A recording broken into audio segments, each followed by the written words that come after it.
Investigators in Atlanta have always known who shot Diane McIver in September of 2016, and so did she. Diane said, Tex, you shot me. She was shot by her husband, Tex McIver, and she knew it was him because she handed him the gun.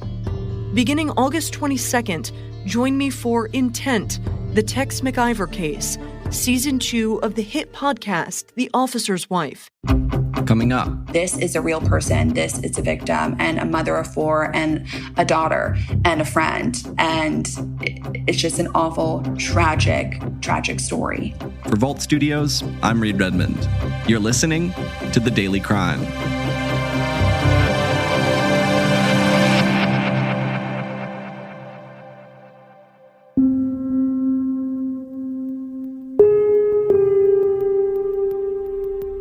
On January 15th, 2006, the Washington Department of Fish and Wildlife responded to a report of a suspicious object floating in Puget Sound, a plastic container. A boater spotted a plastic container floating into Puget Sound. The Department of Natural Resources... What they found inside was the body of a 33-year-old mother named Shanan Read. No human being ever deserves to be treated the way this woman was treated. No mother, no daughter, nobody. For more than 16 years, the case went unsolved, but now investigators say they finally know who was responsible. New tonight, 3 men arrested in a case that went unsolved for more than 16 years.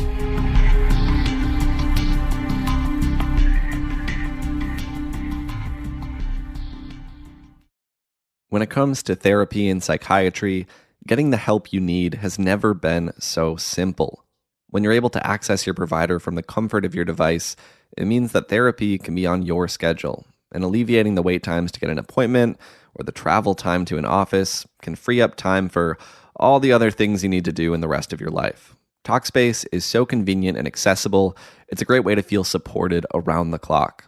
Talkspace lets you send and receive unlimited messages with your dedicated therapist in the Talkspace platform 24/7. With Talkspace, you set goals with your therapist, and they hold you accountable and make sure you're really progressing. Therapy can help you shift your perspective, find tools to cope in difficult times, and be a guiding light. As a listener of this podcast, you'll get $100 off your first month with Talkspace. To match with a licensed therapist today, go to Talkspace.com. Make sure to use the code DAILYCRIME, no spaces, to get $100 off your first month and to show your support for the show. That's code DAILYCRIME and Talkspace.com. Julie Calhoun is joining us from Seattle, where she's a reporter with local news station King 5. Julie, thanks for being here. Thanks so much for having me. I want to warn our listeners that some of the details we'll be getting into are really graphic, but Julie, take us through this day back in the winter of 2006 when the Washington Department of Fish and Wildlife gets this call about something floating out in Puget Sound. Yeah, you're right. This is an especially gruesome case. It was back in January of 2006, a boater spotted a plastic container floating in Puget Sound. So then they called DNR. DNR were the ones that came and made that discovery of Shanan Read's decomposing body. And the really awful and gruesome part of this case is that, she was decapitated. So she was only able to be identified by fingerprints. It's then in March of that year, so a couple months later, that her head washed up on the shore nearby. What does the subsequent investigation reveal as far as when Shanan Read was killed and how much time had passed before her body was discovered? Yeah, so the Kitsap County Sheriff's Office, they said that it was in August of 2005 that she was in an apartment in Seattle with these suspects that have now been arrested. They believe that she was hit in the head with a metal baton. They don't believe that's where she died, though. They believe they put her in a plastic container and then took her to a cabin in Port Orchard, which is, farther out of Seattle, a little bit more remote. And one of the suspects' families owned the cabin that she was placed in. And that's where they believe that she died. But then they also said that 2 of the suspects came back repeatedly over weeks to pour chemicals on her body to help with the decomposition process before ultimately putting her in the water. We'll, of course, talk about the arrest, but before we do, what does this investigation look like since 2006. You mentioned in your reporting that investigators never called this a cold case. Right. They said that it was never cold. It just stalled. They said, all that information that they have, the suspects and everything took a lot of time to get. It wasn't immediate. This wasn't all discovered right away. This took a lot of work, perseverance. So how a lot of this information came out was after she was identified, they were able to find her family and then able to get in touch with, figure out maybe some people that she knew. So one of the motives that they believe in this case is they believe that she had a dispute between her and some of these other people over money. They felt like she maybe had stolen money from them. That's kind of one of the main motives that investigators think is going on right now. But they said there could be, plenty of other motivations as well into her killing. Around 2018 is when Jimmy Kilgallen was put onto the case. He's actually a special investigator with the Coast Guard. He was called in to help Kitsap County. And that's what a lot of the deputies have really credited to these arrests coming along. A lot of it has just been plain old detective work, continuing with investigations, talking to people. And that's, what's really kind of made a big turnaround in the case in the past year. We're going to take every lead possible. We're going to go in every direction that we have available. And we're never, ever going to quit. Within the past 10 months, Jimmy Kilgallen said he was able to do a lot of more interviews with people from all over the country, some in Virginia, some in Florida, and that was really able to help figure out who these suspects were and that they were definitely involved in this. They had an idea of who these people were all along, but finally able to connect those dots. But one thing that was really hard in this investigation is Jimmy Kilgallen said that a lot of these people had moved away. All the suspects were arrested in different states. We've had the opportunity to go out into different locations and interview different people that we were made aware of that had information on this case. A lot of the time when you hear about arrests coming after, 10, 15, 20 years, they come after, a new piece of evidence was found or maybe some new technology came about, genetic genealogy, something like that. But it doesn't sound like that was the case here. No, it wasn't. I know there's been a lot of cases recently, like you mentioned with that, new DNA, things like that. But this was just pure detective work and staying on top of the case and continuing those investigations and getting more people to come forward and connect those dots. And investigators think that there are still people that do have information to this day and are wanting them to come forward as well. So there's still a lot more out there. I mean, the case, there's been arrests, but I don't think the case is fully closed. Tell us a little bit more about the suspects who've now been arrested in this case. Right. So it was in June of just this year that investigators were able to get enough information to take it to the Kitsap County Sheriff or to the prosecutor's office where they were able to give out warrants. So 3 men have been arrested, and they were arrested in all different parts of the country. One was arrested in Philadelphia, Pennsylvania, another one in Sarasota, Florida, and the third man in Riverside, California. All of them are going to be facing murder charges, and all of them are being held on a $10 million bail and will be extradited back to Washington.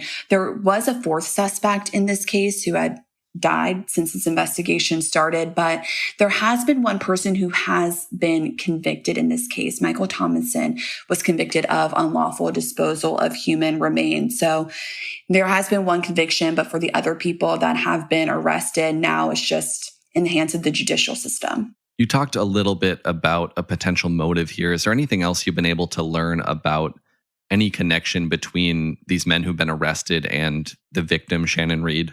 Yeah, it seems like they obviously spent time together, knew each other. They, investigators have hinted at that there may have been some criminal activity going on with this group. And one of the main motives that they believe is money. They believe that maybe she stole some money from them, and that was the motive in this, but it could be a variety of reasons. This is a case that has not only spanned more than 16 years, but it's involved the DNR, the U.S. Postal Inspection Service, the U.S. Coast Guard Investigative Service, the U.S. Marshals, and 3 different police departments. I imagine that if this goes to trial, there's going to be a lot of evidence for a jury to sort through. Absolutely. I mean, this case has, like you said, been going on for 16 years. There's a lot of interviews, a lot of work, a lot of detective work has been done for nearly 2 decades now. So that is going to be a lengthy, trial, a lot of stuff that the jury's going to have to go through for 3 different suspects. In your interview with this Coast Guard agent, Jimmy Kilgallen, he made it sound like, yes, there have been arrests, but this investigation is still not over. What exactly did he say about that? Yeah, he said that he knows that there are people who still have information in this case, without a doubt. And he is wanting them to come forward because, this woman deserves justice. Her family deserves closure, whatever closure can look like. Obviously, when you lose a family member, especially in such, an awful, gruesome way, I don't know if there ever is closure, but at least justice somewhat could be served in the judicial system. So he knows that there are people still out there with information, and he's wanting them to come forward. You also asked Kilgallen how it felt to be able to finally turn this case over to the prosecutor's office and see these individuals behind bars. And, a lot of times investigators, when they're asked a question like that, will talk about being relieved at finally getting the job done after such a long time. Kilgallen's response was a little different. Talk about that. Absolutely. I initially, when I asked that wasn't the response that I was expecting. Like you said, you imagine, investigators say, oh, it's such a relief. We're so glad we finally got these people behind bars, which, yes, that's the case. But he initially said, at the end of the day, this is a very sad story. And it is. He said, no human being ever deserves to be treated that way.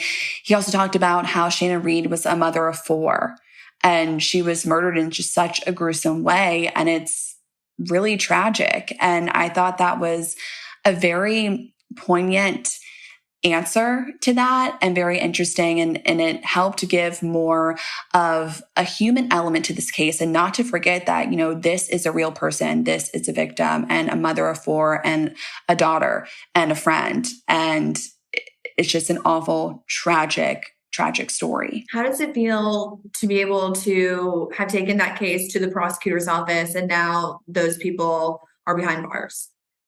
It's sad, to be honest with you. The fact that a mother of 4 lost her life, it's heartbreaking. The destruction that leaves behind, it's horrific. Kilgallen has, of course, been in contact with the family of Shanan Read throughout the investigation. Is there anything else he shared about her, about who she was, or about the impact that this has had on her family?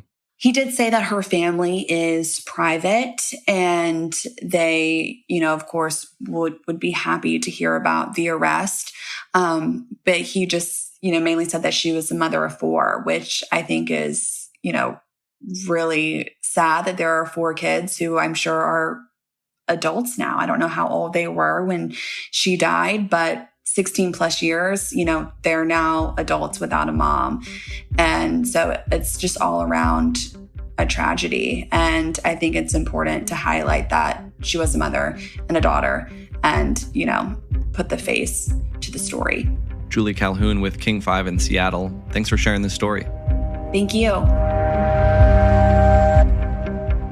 And thank you for listening to this episode of The Daily Crime. We're right here with a new one every day of the week, Monday through Friday, so make sure you're subscribed to or following the show wherever it is you're listening right now. If you're looking for something else to listen to, I encourage you to check out Vault Studio's newest podcast. It's called Intent, the Tex McIver Case. The first episode comes out on August 22nd. That'll do it for this one. Until next time, for Vault Studios, I'm Reed Redmond.